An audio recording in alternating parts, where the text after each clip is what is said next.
E aí, seus clubistas, tudo bem com vocês? Aqui é Maurício do Zen Clubismo FC, galera. Bom, rapaziada, no vídeo de hoje vamos ver qual é a provável escalação do Vasco para o jogo de hoje contra o Atlético Goianiense. Vasco que tá com o novo treinador, Felipe, que deve ter algumas mudanças para essa partida. Beleza? Deixa o like, se inscreve no canal, ativa o sininho que eu vou te mostrar agora a provável escalação final do Vasco para o jogo de hoje, 9h30. E para você que quer ter a cobertura completa hoje da final da Libertadores da América entre Botafogo e Atlético Mineiro, ainda quer ter notícias também sobre o Vasco, Botafogo diariamente, se inscreva no canal Canalhas FC.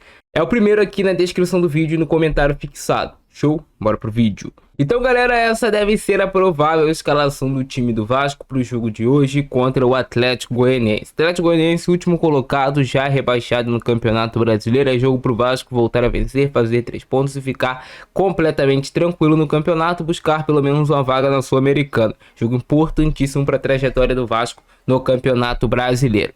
O Vasco terá o Léo Jardim como seu goleiro titular no jogo de hoje, isso é certeza. Podemos ter uma primeira mudança, que é o Puma ganhando a vaga de titular do Paulo Henrique na lateral direita. Essa informação do canal do Mário Coelho Vasco, de que o Puma iniciará o jogo de hoje contra o Atlético Goianiense. E, cara, o Puma é um lateral que fez um bom jogo, até contra o Corinthians, marcou o gol do Vasco, só que a gente sabe das dificuldades defensivas do Puma. Então, se você não tiver uma cobertura bem feita, você até pode dar liberdade para ele no ataque. Mas se você não tiver uma cobertura bem feita, pode ser que dê errado. Então, a gente tem que ficar aí sempre com aquele pé atrás, com aquela expectativa, tomara que dê certo, tomara que faça uma grande partida, uma grande atuação Puma, tanto defensiva quanto ofensivamente, se ele for realmente o titular. O Paulo Henrique tem menos qualidade de ataque do que o Puma, participa um pouco menos, porém ele é muito físico. O Paulo Henrique, ele corre o jogo todo, se entrega, recupera muitas bolas, é um jogador que eu não abriria a mão nesse momento, pelo menos. Na dupla de zaga, devemos ter a manutenção de João Vitor e Léo. Foi muito especulado durante a semana o Souza na zaga, o Luiz Gustavo, menino da base, mas ao que parece vai ser João Vitor e Léo a zaga do Vasco de novo. É mais um voto de confiança de um novo treinador que passa pelo Vasco, que ele dá esse voto de confiança pro Léo. Tomara que o Léo faça uma boa partida e não comprometa. Tomara que hoje o Vasco consiga vencer sem correr risco desse jogo contra o Atlético Goianiense. É só o que a gente espera. Na lateral esquerda também podemos ter uma mudança. É provável que o Piton inicie o jogo como titular, mas pode ser que o Leandrinho ganhe uma oportunidade. Então não se surpreendam se o Leandrinho jogar como titular no jogo de hoje. O Piton é um lateral que eu gosto bastante. Eu acho que ele falta para o Piton um pouco de velocidade, um pouco mais de força física, mas tecnicamente eu acho ele melhor que o Leandrinho. E aí devemos ter a principal mudança, que é o Vasco jogando com um tripé de volantes no meio de campo. Hugo Moura, Esforza e Matheus Carvalho. Não sei qual deve ser a organização desse tripé de volante. Pode ser que o Esforza faça o primeiro homem de sustentação, dê um pouco mais de liberdade para o Matheus Carvalho pelo lado esquerdo, um pouco mais de liberdade para o Hugo Moura pelo lado direito. Até o Hugo Moura poderia ajudar na cobertura aqui em relação ao Puma, em jogadas que ele fosse subir para o campo de ataque. Quando você tem um tripé de volante, você consegue fazer isso com mais facilidade. Quando você joga só com dois volantes, você tem mais dificuldade de cobrir as costas dos laterais quando eles passam para o setor ofensivo. Mas aí é uma mudança importante, você ter Hugo Moura, Esforza e Matheus Carvalho no meio de campo, te dá um pouco mais de sustentação, assim a gente pode dizer. Existe até uma expectativa do Esforza ter um pouco mais de liberdade também no setor ofensivo, mas você faz isso para você proteger primeiro, para depois você pensar em jogar.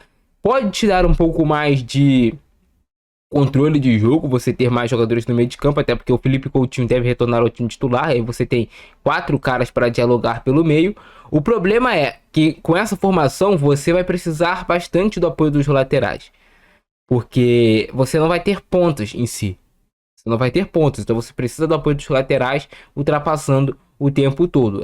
Eu acredito seja provável que um desses volantes baixe quando o Vasco estiver fazendo a saída de bola e dê liberdade para os dois laterais. Você constrói com 3, abre os seus 2 alas ali e você tem mais 2 no meio de campo, mais um por dentro e você tem 2 lá na frente. Eu acredito que isso vai acontecer com o Vasco com a posse de bola. O Vasco atacando deve se organizar assim.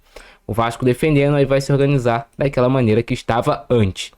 E aí você tem a volta do Felipe Coutinho no time titular, um jogador que eu não preciso falar para vocês que tecnicamente é fora de série, que é muito acima da média, a gente percebe isso. Ainda falta pro Coutinho ritmo de jogo, a gente vê que a parte física dele, em alguns lances ele aguenta, em outros não. Tomara que hoje ele consiga desencantar com a camisa do Vasco, faça seu melhor jogo na temporada. Nesses 3 últimos jogos da reta final, vai ser importante a gente ter um Coutinho bem.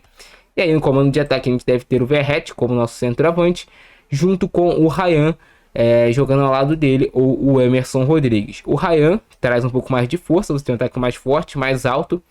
A questão do Ryan cara, ele é muito pressionado quando joga São Januário. Então depende muito das primeiras jogadas do Ryan. Se ele começar o jogo bem, a torcida vai empurrar, vai ajudar o Ryan no jogo. Agora, se ele começar a errar o primeiro, o segundo lance, a torcida já pega no pé. E aí ele fica meio queimado no jogo, muito pressionado e não consegue desenvolver o seu futebol. Mas o Ryan é um jogador que sempre teve como seu forte nas categorias de base ser um cara que se posiciona bem para marcar gols, um arranque forte, né? Um jogador de boa passada larga, boa velocidade quando tem campo para correr. E a gente torce para que o Ryan consiga deslanchar no profissional do Vasco, foi algo que ainda não aconteceu. Se ele deslanchar no profissional, é muito bom pro Vasco, cara. Então, basicamente, essa deve ser a formação do Cruz Maltino para essa partida contra o Atlético Goianiense. Algumas mudanças importantes no time do Vasco. Acredito que a gente deve ganhar esse jogo. É a obrigação do Vasco ganhar esse jogo em São Januário.